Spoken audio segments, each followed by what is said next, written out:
نحمده ونصلي على رسوله الكريم. أما بعد، فأعوذ بالله من الشيطان الرجيم. بسم الله الرحمن الرحيم. قال الله تبارك وتعالى في القرآن المجيد والفرقان الحميد: محمد رسول الله. وقال النبي صلى الله عليه وسلم: أنا خاتم النبيين لا نبي بعدي، أو كما قال عليه الصلاة والسلام. محمد کی تقدس پر زبانیں جو نکالیں گے، محمد کی تقدس پر زبانیں جو نکالیں گے، خدا کے حکم سے ان کی زبانیں کھینچ ڈالیں گے. اگر گستاخی ناموس احمد کر چکے ہو تم، اگر گستاخی ناموس احمد کر چکے ہو تم، تو اپنی موت سے پہلے ہی سمجھو مر چکے ہو تم.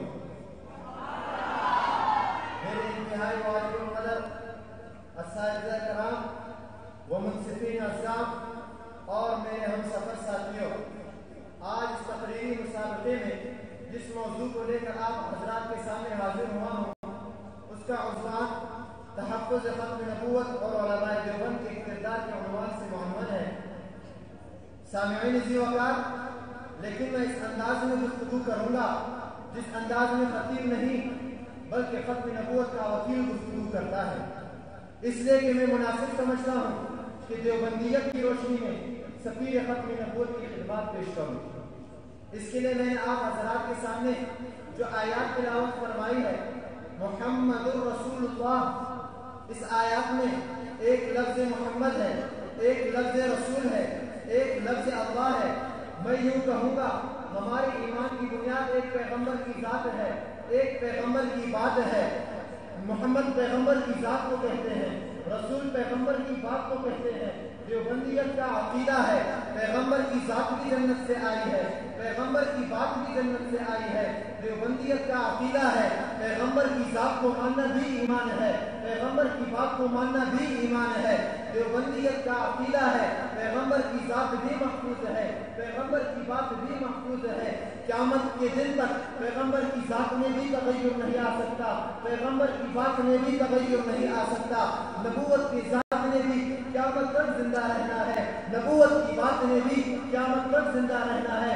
ہم نے پیغمبر کی بات کو مانا، پیغمبر کی ذات کو مانا، پورے دین کو سمیٹ دیا جائے تو محمد صلی اللہ علیہ وسلم میں دین آتا ہے. ہو نئے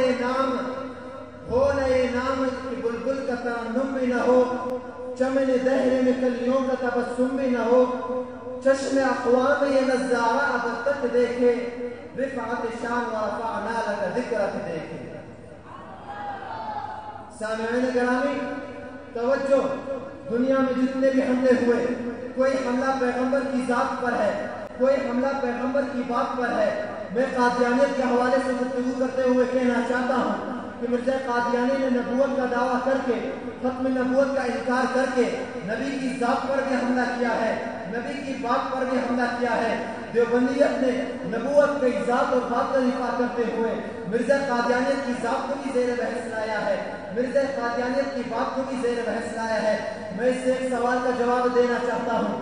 جب ہمارے علماء حق، علماء دیوبند نے مرزا قادیانیت کی ذات پر بحث کی کہ وہ بیمان شراب پیتا تھا، بیمان زنا کرتا تھا، بیمان خلوت میں نامحرم عورتوں سے ٹانگیں دباتا تھا، بیمان انگریز کا ٹوٹ ایجنٹ تھا، تو بہت سارے لوگوں نے جن کے دل میں ختم نبوت کا درد تھا مگر دین کا علم نہ تھا، کہنے لگے کہ مولویت کو مرزائیت کی بات پر اعتراض کرنا چاہیے، ذاتیات پر تحقیق کرنا انسانیت کو ذہن نہیں دیتا.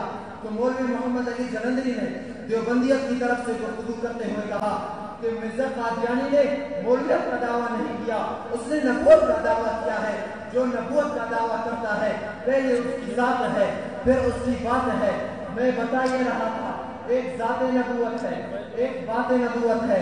قادیانیت نے ذات نبوت پر بھی حملہ کیا ہے، بات نبوت پر بھی حملہ کیا ہے. میں دیوبندیت کی کس سرتاج کا نام لوں گا؟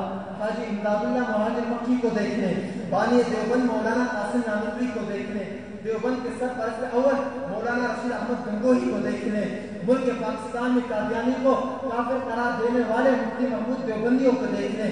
یہ وہ علماء تھے انہوں نے پیغمبر کی ذات کا بھی دفاع کیا ہے، پیغمبر کی بات کا بھی دفاع کیا ہے۔ میں جب تک کٹ مروں خواجہ یثرب کی عزت پر، میں جب تک کٹ مروں خواجہ یثرب کی عزت پر، خدا شاہد ہے کامل میرا ایمان ہو نہیں سکتا۔ سامعین ذی وقار، بڑے افسوس کے ساتھ کہنی پڑ رہی ہے یہ بات کہ آج ملک پاکستان میں ان قادیانیوں کے ساتھ ملک پاکستان کے بڑے بڑے نامور سیاستدان ان کے ساتھ دے رہے ہیں، لیکن میں ان بے ہوش حکمرانوں فوجی جنریلوں کو یہ بتا دینا چاہتا ہوں کہ خدا کی قسم یہ کائنات بنی ہے ختم نبوت والے نبی کے لیے بنی ہے۔ میں یہ نہیں کہتا کہ ہم ختم نبوت پہ جان دیں گے، نہ، اگر پیغمبر کے ختم نبوت پہ ڈاکہ پڑا ہم تمہاری جانیں لیں گے، اگر پیغمبر کے خلاف قلم لکھا ہم قلم کو توڑیں گے، زبان چلی زبان کاٹ دیں گے، ہمارا موقف نہیں، ہم جان دینے کے لیے نہیں نکلتے، جان لینے کے لیے نکلتے ہیں۔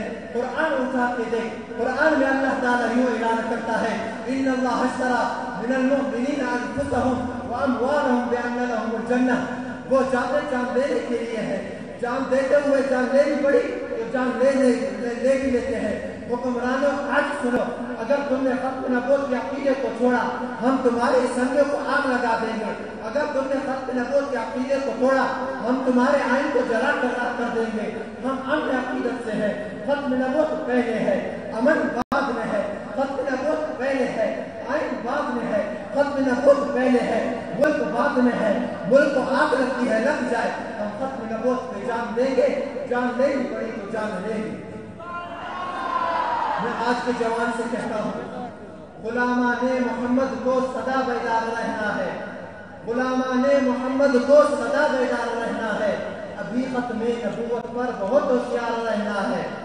فقط ختم نبوت سے سلامت ہے مسلمانی، مگر نہ اے مسلمانوں قیامت بھی قیامت ہے۔ ہمیں عشق رسالت سے سدا سرشار رہنا ہے، غلامان محمد کو سدا بیدار رہنا ہے۔ وآخر دعوانا الحمد للہ رب العالمین۔